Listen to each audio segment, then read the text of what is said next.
Where are we dropping? Well, we're following tempo. We have to off that performance in game 1. Looks like he's heading right back towards Snobby, and that's where he landed last game and had the perfect zone. So he's like, hey, let's hopefully have it work out that way again. As he'll go ahead and fly towards that area. And when you're flying on in, spinning around, looking for exactly where other opponents could be dropping on in from. Looks like he'll have someone there on his screen. Can't quite read the name. But either way, some early engagements possibly for tempo here. Unlucky loot location came around with just some ammunition. You see a lot of these players, even while traveling, they're going to smack every single, any material source they can, because early game fights, courage, 1 or 2 builds can make the difference between winning a 1v1 or not. And look, Slaying inside the house came up with a chug jug. He's got a blue AR already, and Tempo sitting on a gray tactical shotgun at this range is not going to be nearly effective. Shotguns, you got to be very up close. That's why he's using the build. Trying to get in. It gets a shot through the window. Are you kidding me? 80 damage. Leaves Slaying at 20. This chug jug could come in big if Tempo lets him get it off. Tempo lets him use it. But Tempo's got to push. Remember, he's only got 30. He's been tagged twice already, but this AR does 33 damage. So Tempo still has 34 health, meaning Slaying is to hit 2 bullets. While he's only got 20 HP, Tempo has a shotgun. The top right corner, you see just how close these two players are. Third partying. Tempo got a shield off. Tempo got 2 shields. Is he max shields now? And he's popping a chug jar. Are these guys both about to have 200 HP? Full reset. Slaying only has 4 builds. Tempo's bandaged. So Tempo's going to be at 175 if Slaying lets him get the entirety of the bandages off, which he's going to. Slaying's at 200. Do you think Tempo heard that? I can't tell if Tempo heard that. The trap placement. Hopefully Tempo heard that and does not push through the window. He's only got 8 bullets. Forget everything else, he's only got 8 bullets. He's got to hope against his limb right here. He's out of ammo. He's out of ammo. He's dancing around. He's got picked up a gray pistol. That's his last line of defense. He's got to push. And Tempo gets the elimination. And you see, no. Can't believe it. Somehow, in the 2 rooms these guys loot, they each get max shields and a chug jug. Here's Nick Merckx early on, facing off against Ryan Rex. The dual pistols. Okay, Nick, earning an early limb. One of the first of the game. At that point, there were only 97. There were 97. So that was 98th place. 84 left right now, though. 2 minutes and 14 seconds until the circle moves. This is kind of a northeast, a centralized northeast main circle, which means a lot of players, regardless of where they dropped, maybe only flush factory at this point, or even lucky landing potentially because of the path these players are going to have to take. Should be concerned. Everybody else can kind of take their time and build up some materials as they move. And Nick is totally fine inside Tilted. He's going to go through here. Players will always smack out all the furniture inside. It's not worth a lot of resources, Jack, but every little you bit knock counts. them down pretty quick, and there's a lot of them. Early game when you can only build 10 walls, getting enough mats to maybe build 2 more, that's 20%. You can wind up earning yourself. Oh, big fall there from Jumpman. Sakairos now has the high ground. He actually falls, trying to hit a shotgun shot, doesn't connect yet, and he's out of materials. Jumpman trying to get the little peek over the top there. You saw him jump to try and take a shot. Backing out, hiding in his own box. He does have 5 bandages, maybe an opportunity to heal up, but Sakairos he has to apply pressure, which he is. And Sakairos goes down to the Jumpman, very accurate. You saw multiple crits in there, and the shield disappearing. Sakairos only 28 HP. He had 28 health. He didn't take a single point of damage. That's one that you want back. If you're Sakairos now, Kayun, 1 player above, 1 player nearby. It seems like everyone that landed risky is now getting in their fights. This big shield could make all the difference. There you go, watch the third party this engagement. Shotgun shots coming on in, can only build 2 walls. That's Joda just above. That was a perfect spray, knocks him all the way down. Brilliantly done by Kayun. Kayun earns that elimination. Knowing the exact location where your opponents stopped up top, maybe potentially built based on the walls that were still being built mid-engagement, he says, you must be behind this ring. Here's Cryo at Junk Junction. Big shot takes Stratify out. Point blank tack hits like a bus, and the rate of fire is high enough that you can unload rounds, unload shotgun shells, and deal a lot of damage very quickly. So it's kind of known by a lot of people. Chap likes to go to Wailing Woods, and he's already got 700 wood. He's pushed towards risky. He's got 1 limb to this point. Looking to pick up a second quickly underneath him. Yep.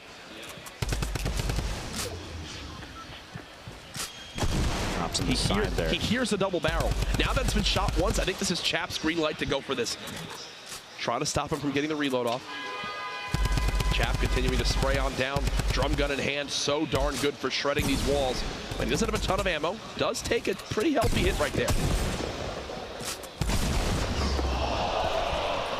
Ooh. Can't even pick it up his second elimination. Ooh, you heard the reaction from everybody here. The double barrel, when you are that close and it does that pure like 160 damage. Yeah, that's why it's now the new meta of shotguns to use in competitive Fortnite. You saw right there that golden double barrel, even at kind of moderate range for a shotgun like that, the spread is very high and the damage drop off happens quickly. Yep. Over 100 damage while jumping over the top of his opponent. A quick two-shot. And this is Tfue out in the little Wild West, the set of Pueblos out here. He's looking, trying to hunt down a player underneath him. Compact SMG, a shotgun, an AR, and a hunting rifle. Stalking his opponent. Now, he has tons of materials at this point. We've seen players start to favor this drop out here because the larger rocks, Courage, come away with, wow, what a shot. Yep. Tfue picks up his second elim. Those large rocks, like I was saying, they have 50+ brick in them, and they only take a few melee hits.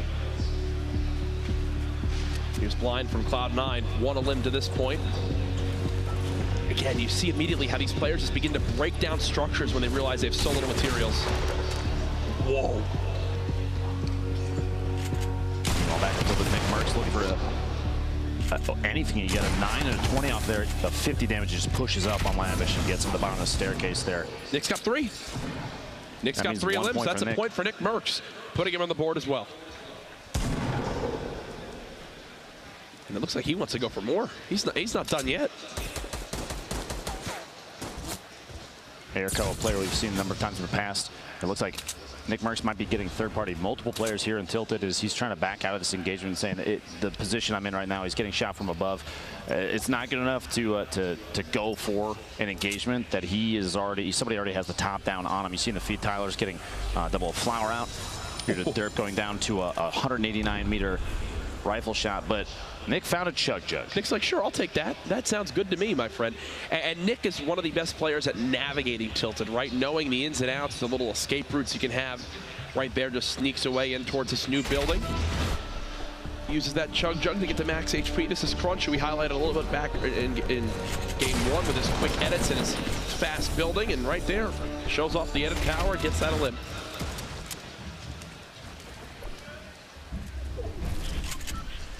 Kevin Crunch both west side of Loot Lake, but they're not alone here. Tempo a little ways away between Tilted and their current location at these factories on the west side of Tilted. We might see a third party from him if he hears the engagement. They are in they're close to the edge of the zone though. Courage, they have 1 minute and 44 seconds before they have to move, but just so people are aware, there are still 2 players outside of the zone coming from Pleasant Park and Shifty Shafts, so we might see some drops to the Storm and the feed here. But Kevin Crunch looking for each other. Meanwhile, C9 Blind, Salty Springs locks himself in. He's listening, and the turbo build's going to protect the wall. He just has to hold down left mouse click while his opponent's trying to smack it out.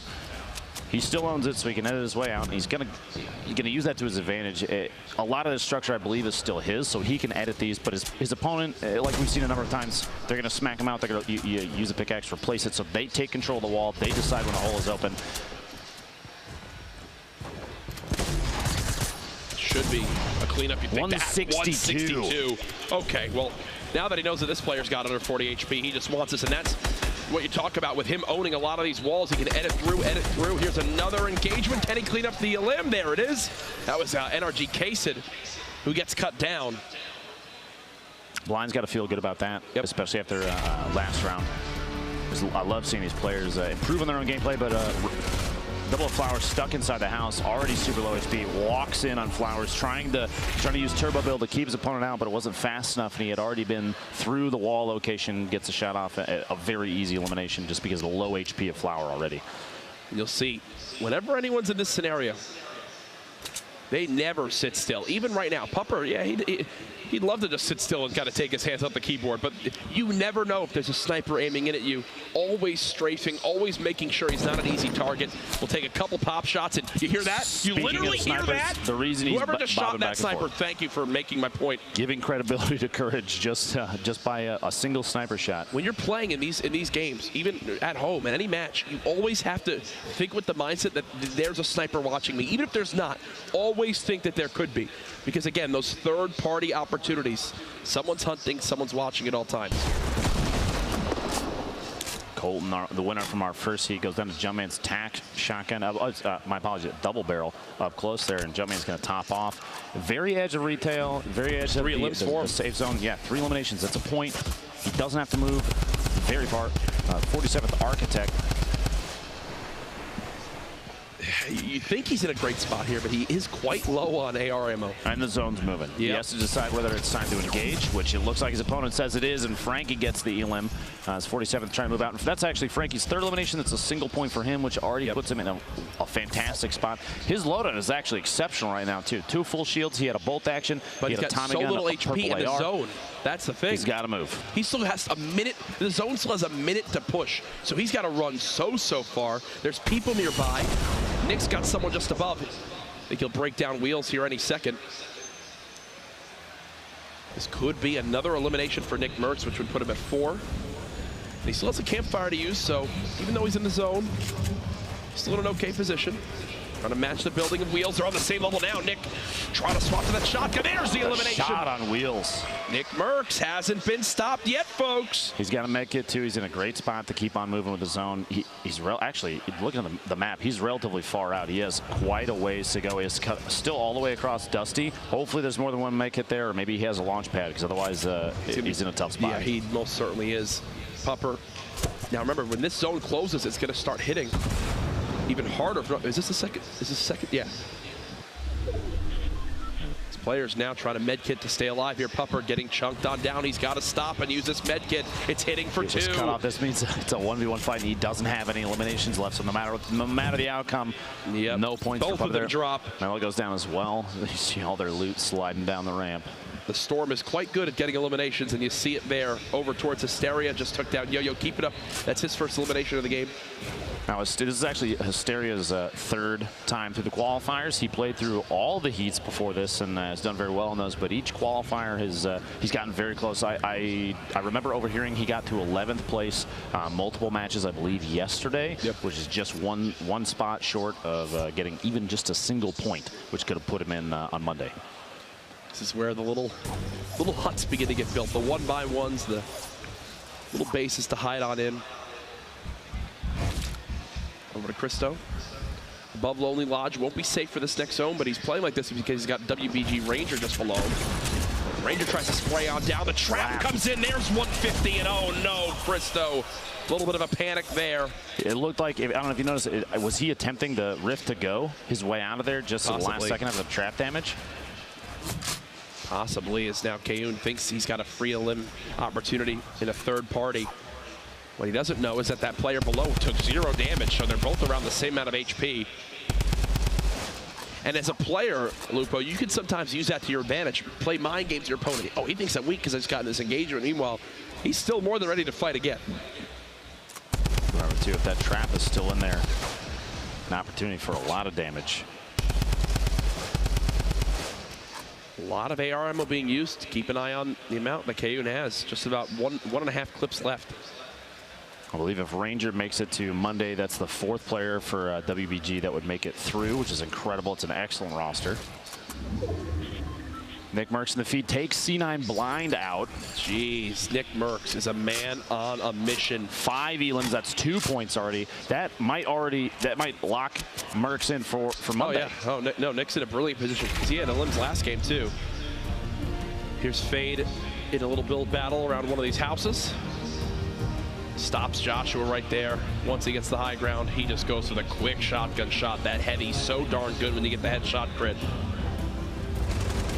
And this is from Ranger's perspective. Drops him down, places the trap, edits the wall above him, swaps to the shotgun.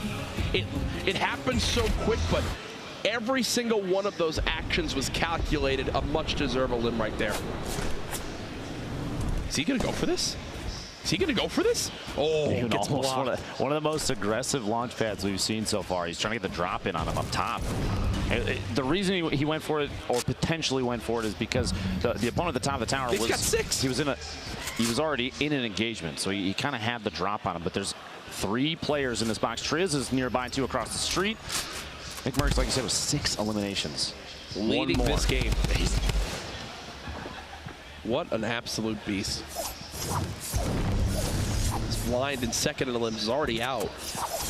This one, Nick trying to break through these walls. He's made it up through. The spray with the drum gun isn't enough. No!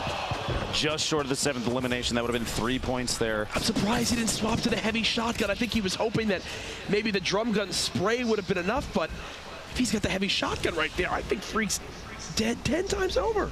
Potentially, or even to a trap play in that situation. They were in the same box. If he owned a wall, there were a lot of options. JP2 from Luminosity Gaming.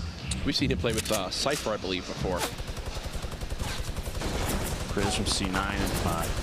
Minigun, Freak, panic building. The minigun shreds if you land some of those hip fires. Now, we saw yesterday, though, the minigun kind of biting back a little bit against players that decided to use it. Multiple engagements in a row, Courage, where minigun just didn't work out. Look at Chris. In the right hands, powerful. Wants this fight so badly. The one thing Freak can do, maybe use this heavy shotgun. And Chris gets the elim. J-Omock still alive. If you've never met J-Omock in real life, I'm pretty sure he's 8 foot tall. That's real. We'll have to stat check that one, Courage. The push from the east side. You have 17 seconds, 28 players left, and after this circle closes is when things start to get chaotic with circle moves. Chris, we just saw on the feed a second ago, that elimination that we were watching. He's at 2. 1 more versus who he's against right now. That'll give him 3. That's a point. This drum gun push, we've seen it a ton of times and paid off. But watch the trap. Horrify almost gets it off. And Chris falls down below, just barely dodging. You heard it go off right there, the reset. So it attempted to do damage. He dodged his way out. He would have survived. He had over 150 HP. But, man, those last-ditch efforts, they pay off in just the right situations. Fast, it's Crispy trying to push his way up. He's going to chase us down. Look for maybe his own little hut to build into. Doesn't have a lot of materials. Right at it. Yeah, he wants to go for this. I think it's more of a desperation play. Boxing himself literally next door, trying to, he's going to take ownership of some of these or potentially even knock him down. We'll see here in a sec. He's decided to layer himself up. He knows that Tyler's above him, is getting shot from a third party, and there's a number of players around him. So he says, I'm not going to expose myself too much right now. You guys fight it out. I'll wait to see if I can pop out. He only has very little materials left, but Tfue in the feed you saw there just got an elimination on Rex. The fight here, Crispy deciding it might be time to make a move. Relocating, trying to build up all these layers, as many as he can. He's going to push up. He's out of materials, though. 7 wood, 7 brick. Oh, no. And an interesting edit. The corners there kind of create that little diagonal bridge with the walls, but it's enough that you can sneak down the edge. A little frantic, not going to lie. Shivzy goes down, Resume goes down, and Emat also goes down. So now there's 22 players getting close towards that top 10 threshold. Crispy's right here to kind of keep quiet. You see in the top right, there's 4 or 5 players in the area around them, all kind of building and layering on top of each other just to try and stay safe as the circle is going to get ready to move here. Just listen to how much is going on around him. And he's got no materials. He can't do anything. It's Kayun's 3rd elimination. Go ahead and swap to replay this. Quick little edit on the window. Takes JP2 out. Tempo, I'm assuming, just eliminated Young Prism. You see there in the feed. Perfect. That's 2 eliminations. Look at his reaction. Like, oh, gosh. He's got max wood, 200 brick. He's in a decent position because right now, you see that this mountain that's next to him, that's natural cover that he can use. He can push up the left side of the map once the circle starts to move. Tfue over here, 3 eliminations. That's 1 point. So he's in a better position than it was even last game. I'm going to say right now, for the big names that we've seen participate, this has been some of the best performances so far, right? Oh, yeah. Where, like, nickmercs, Chap, Tfue all putting up a good show. Tfue, nickmercs, already, Tempo, already with points on the board. Sitting in great positions to qualify for tomorrow. Again, I have to stress it, folks. We've had qualifiers all this week. It's to earn positions for tomorrow's $1.5 million grand final. It's a holiday. Tune on in. Tell everyone to be there. If you're live in the venue, you will want to be here to secure a spot here early on tomorrow. Do not miss this live in person. This crowd's going to get nuts. And Tfue doing something you said even before. This is a pretty common tactic. He's very good at waiting, pacing his timing. He's going to try and drop the structure that his opponent was using to push in, but it wasn't enough. Multiple layers on that from these top tier builders, so they can. He still even got in. Tfue who's under his opponent's underneath him now. And he's got to wait. The rock's coming in. A time bounce pad to fly away, try and get out, and this is what we were seeing earlier. Crispy's down at the bottom of that catacomb of structure. Kriz getting the elimination in the feed there on Nikiski, I believe is the name. This is Tfue and Tenpo. Right on top of each other, literally Teammates. a box away. Not this, though. Not here when it's all solos. Tfue using the bounce pad, trying to soar forward. Thankfully for him, none of those drum gun bullets connect. He's made it to the closest spot to this next zone. Sign of a great player, making sure positioning for the next move. Now getting sprayed again. I just realized, look at his materials.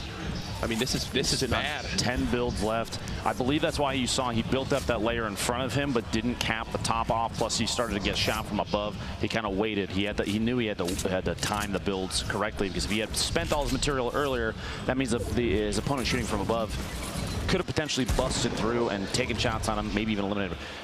You see there, he actually flew early. He made it into the zone, Tfue, but this is where things get crazy. Courage. Everybody's moving at the same time. 4 eliminations for Kriz here. 1 more gets him a second point, plus there's 16 left. 6 more players go down. That's another point for anybody left remaining. Kriz has all these shields, going to get back up to 100 shields. Still 16 players left. Expect a few to begin to drop here. Fade takes down Jayamak. You see Cryo lost to the storm. Another engagement going down as Crispy's trying to sneak on in. 14 players left. Crispy still has no builds. Tfue eliminates Base Soldier, which will maybe give him materials to hold on to, as Triz, yes, he gets 500 wood. That's a game-changing elim for Tfue. Remember, folks, in game 1, Tfue died to Chap when he was 1 elim and 1 position away from earning 2 points. Here he's earned 1 point this game and another elim, plus 2 more elims in the total game. Top 10 would get him another. Now, we were watching Crispy a second ago. He was sitting on 7 and 7 for his wood and brick, and you saw he made his way in underneath. He's in the bottom, and he hid next to a tree, but opted not to knock it down because the tree, the setup inside that little catacomb, the builds that are around it, he's totally covered. He can hide in the bottom of the tree, and players that are sneaking by, he might get the drop on him. He might have an opportunity for another elimination, rather than knocking the tree down and coming out with maybe 30 wood. There's 3 builds that it would get knocked down so fast, it might not matter. Tenpo in a fight with Bumboy. There's another elim for him. Tfue just trying to position himself. Already in that next zone. Made it to 11th. This is where he died last time. Not the case here. Tenpo gets another. Everybody that's left alive right now does get +1 point. They're all top 10. Kriz coming away with a double in the shotgun eliminations of the feed. Crispy then follows up and takes Kriz out with an SMG. And Tfue trying to establish himself up top, somewhere safe. He's 6 remaining, 4 eliminations. He needs 1 more for another point. He wants those, Matt. He wants that loot so bad. He better. He's got 15 builds left total. And he's going to start to use them to try and get up top, opting out of going after those. But the Rockets coming in saying, nope, you got to go back down. Now's the time to try and make a positional decision. He's got to go down. That's exactly what he's going to do. He doesn't want to take too much fall damage. He's going to push in the zone. He's in the bottom fighting now. Tfue gets another one. That's 5 elims. Makes it to top 3. 2 left. All the loot's falling to Tfue. He's trying to drop on down. Can he drop his opponent in time? Tfue spraying out the build. Here he goes. Are you kidding me? Tfue with the win and the pop-off celebration. Dramatics in the final moments there. Tfue, a heartbreaking game 1, gave him the fuel to